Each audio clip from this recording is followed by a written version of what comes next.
आई कुठे काय करते ही मालिका तुमच्या आठवणीत आहे का? असेल तर कमेंटमध्ये आवर्जून सांगा. आई कुठे काय करते मधील अनिरुद्धला तुम्ही कधीच विसरणार नाही. अनिरुद्ध म्हणजेच अभिनेता मिलिंद खऱ्या आयुष्यातही एका मुलीचा बाबा आहे. आज आम्ही तुम्हाला अनिरुद्धविषयी म्हणजेच अभिनेते मिलिंद गवळी यांच्या मुलीबद्दल काही खास गोष्टी सांगणार आहोत. मिलिंद गवळी यांची मुलगी मराठी अभिनेत्री इतकीच दिसायला सुंदर आहे.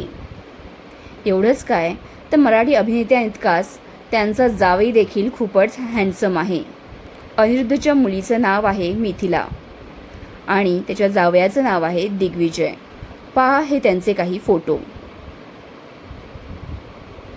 अनिरुद्धने मिथिलाच्या वाढदिवसानिमित्तानं एक खास भावनिक पोस्ट शेअर केली आहे.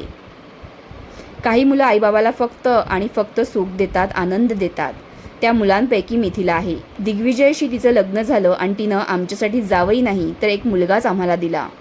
खरंच मी आणि दीपा खूप नशीबवान आहोत असं त्यांनी म्हटलं आहे.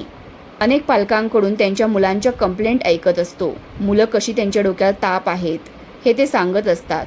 माझ्या ओळखीचे कुटुंब आहे ज्यांच्या मुलाच्या विरोधात पोलिसात तक्रार दिली आहे. मला नेहमी असं वाटतं की परमेश्वराची माझ्यावर खूप कृपा आहे म्हणून मला लेक झाली. चुकून जर मला मुलगा झाला असता तर कदाचित माझं त्याच्याशी अजिबात पटलं नसतं. माझ्यासारखा बाप मिळावा म्हणून त्यानं डोक्याला हात लावला असता असं म्हणत मिलिंद गवळीनं मिथिलाला वाढदिवसाच्या शुभेच्छा दिल्या आहेत.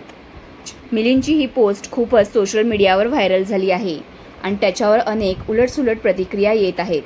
तुम्हाला यावर काय वाटतं हे कमेंटमध्ये सांगा आणि SB मराठी एंटरटेनमेंट चॅनलला लाईक, शेअर आणि सबस्क्राईब करा.